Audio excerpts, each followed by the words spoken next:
So last time we discussed and learned about various methods, in particular efficient algorithms for doing modular arithmetic. Today we're actually going to learn about how to do cryptography. In fact, one of the most popular methods of cryptography known as Rsa Encryption. Basically, this is going to rely entirely on operations using modular arithmetic, but it's going to require a couple of additional tricks which we'll get to. But first, let me show you the basics of how we do Rsa encryption, particularly how we encrypt messages and how we decrypt messages. This is a method known as public key cryptography. It requires that the receiver of a message has to first generate a public key and a private key pair. The receiver then shares the public key publicly. They can announce it to the world. The individual that wants to send the message uses that public key to encrypt the message so that they can send it to the receiver in an encrypted fashion. The receiver then, using their private key, can then decrypt the message. We'll show you how that works. I have a message that I want to send to my friend. His name is Professor Crape. I'd like to send him this message, but I don't want to send it over standard email without any encryption. But I need to get a public key from him. Let me ask him for that first. Yeah, so I just got to let this professor know that he has to share a public key with me so I can send him this encrypted message. I got these hackers in my class, and they might be able to read my email, and I don't want them reading this message. It's a very private message, so let's see what he says. Hello, my name is Professor Crape, and I'm doing some very important research. Also, it is very cold here, and also I'm wearing sunglasses. I do not know why I'm wearing sunglasses. It is nighttime, but anyway, I'm wearing sunglasses. Okay, back to my research. Okay, this research, I have to know how to make the croissants. It is very important because during the pandemic, it is difficult to make the croissants at home. It is very difficult. We are now going to learn how to make the croissants. Oh, wait. I have an email from someone else. Who is this? Oh, Professor Abernethy. What does he want? Oh, he wants to send me a private message. A private message. Using the RSA? The public key for RSA. I must make one. Yes, I need to make one. Okay, I now make a public key for RSA. Okay, this is the code. I have the code for making the public key and the private key. Okay, I now have the public key. I will respond to this gentleman so he can send me this private message. Here we go.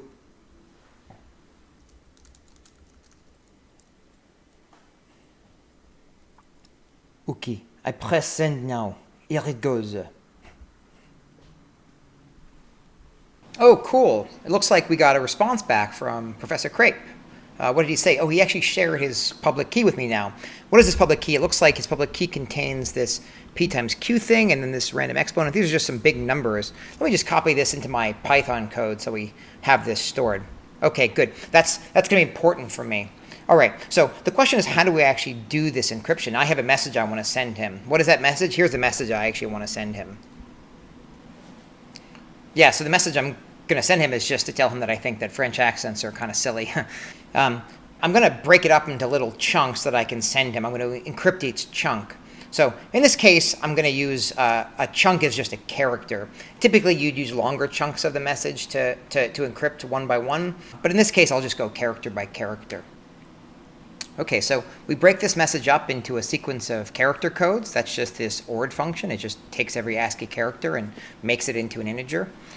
Then for every one of these characters that's been converted into an integer, we're going to call this Rsa Encrypt int function. What that required is to take the char code, which is just an integer, and this exponent, which was sent to me by Professor Crape, as well as this thing PQ. PQ was part of the public key that that Professor Crape shared with me. This is actually the most simple function in the world. If you look at it, all it's doing is calling mod x.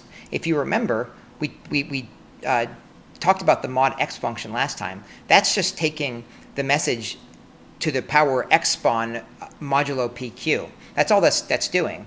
You're taking the message, which is now an integer, it's just a message code, and you're exponentiating that to expon modulo PQ. That's all you're doing. That's how you encrypt a message.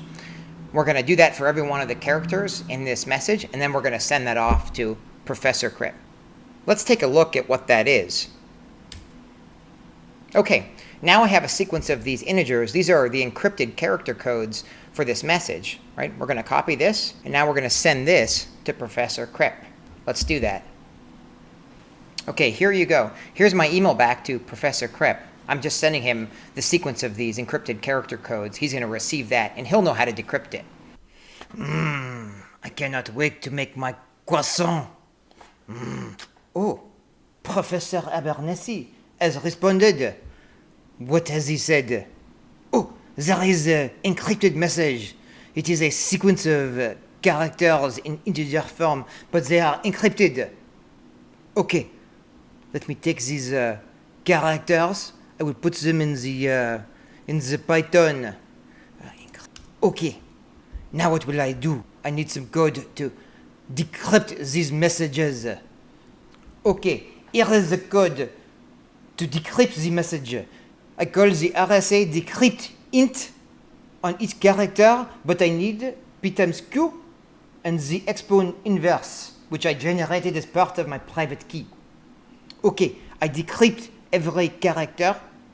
I then convert those to ASCII, and now I print out the result.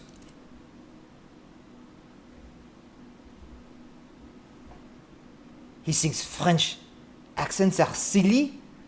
This is very stupid. I do not find this very funny. I just want to emphasize how beautifully simple this method is for encryption and decryption.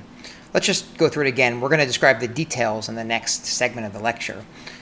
To generate keys for the receiver has to pick two random large prime numbers, right? Once those prime numbers are picked, the receiver then has to produce this exponent, which is basically just a random number, and you have to check to make sure that it's relatively prime to this number p minus 1 times q minus 1. Why p minus 1 times q minus 1? That's a great question. We're going to get to that. The next thing that the receiver has to do is to compute the multiplicative inverse of this expon. We already learned how to do that in the last lecture. And then the receiver prints out the public and private key. The public key is then shared with the sender, right? You print out this publicly. This thing can be shared with the sender. In fact, it can be shared with the world. It doesn't matter how many people you share this with.